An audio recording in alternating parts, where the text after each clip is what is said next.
राजधानी जयपुर में लोकतंत्र के सबसे अहम स्तंभों में शामिल बूथ लेवल अधिकारियों यानी कि BLO और सुपरवाइजर्स के साथ मुख्य निर्वाचन आयुक्त ज्ञानेश कुमार ने सीधा संवाद किया। जयपुर के एग्जीबिशन हॉल में आयोजित इस विशेष कार्यक्रम में प्रदेश भर से 700 से अधिक BLO और सुपरवाइजर शामिल हुए। संवाद के दौरान चुनावी प्रक्रिया को और अधिक पारदर्शी, प्रभावी, मतदाता केंद्रित बनाने को लेकर जमीनी स्तर पर आने वाली चुनौतियों और सुझावों पर विस्तार से चर्चा हुई। मुख्य निर्वाचन आयुक्त ने अधिकारियों से सीधे फीडबैक लिया और निर्वाचन आयोग के विभिन्न पहलों की जानकारी भी साझा की। मीडिया से बातचीत में ज्ञानेश कुमार ने राजस्थान के मतदाताओं को पारंपरिक अंदाज में खमाघणी कहते हुए संबोधित किया। उन्होंने कहा कि भारत विश्व का सबसे बड़ा लोकतंत्र है और यहाँ की चुनावी प्रक्रिया पूरी तरह पारदर्शी है, जिसमें मतदाता सूची से लेकर मतदान और मतगणना तक राजनीतिक दलों और प्रत्याशियों की सक्रिय भागीदारी रहती है। उन्होंने कहा कि भारत की सी मजबूत और पारदर्शी चुनावी व्यवस्था को देखते हुए लोकतंत्र के क्षेत्र में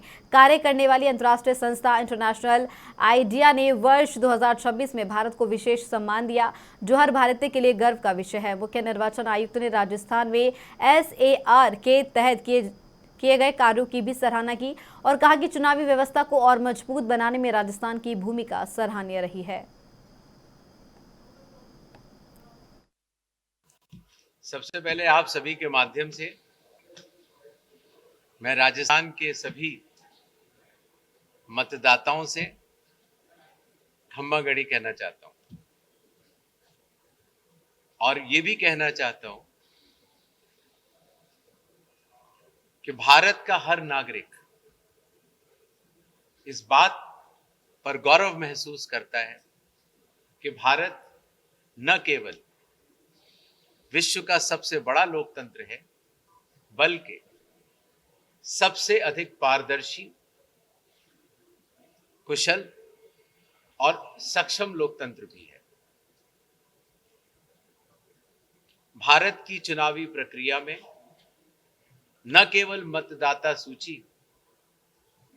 बल्कि मतदान, मतगणना, इन सभी प्रक्रियाओं में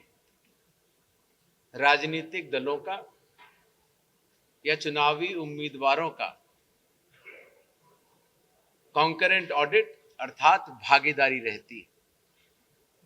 भारत की इन चुनावी प्रक्रियाओं की पारदर्शिता, कुशलता और क्षमता को देखते हुए ही विश्व के सबसे बड़े लोकतंत्रों की जो संस्था है इंटरनेशनल आइडिया, उसने 2026 में अध्यक्ष के रूप में भारत को चुना है और इस बात पर भी भारत का हर नागरिक गौरवान्वित महसूस करता है। आज जयपुर में हमने BLOs और BLO सुपरवाइजर्स के साथ संवाद किया, प्रश्नोत्तर हुए और एक परिवार के सदस्य होने के नाते जो हमने उनसे बात चुनाव आयोग की तरफ से कहनी थी, जो अपेक्षाएं थी, वो बताई। जो उन्होंने विगत SIR में इतना अच्छा काम किया है, उसके लिए उनको प्रोत्साहित भी किया और उनके प्रश्न और उत्तरों का जवाब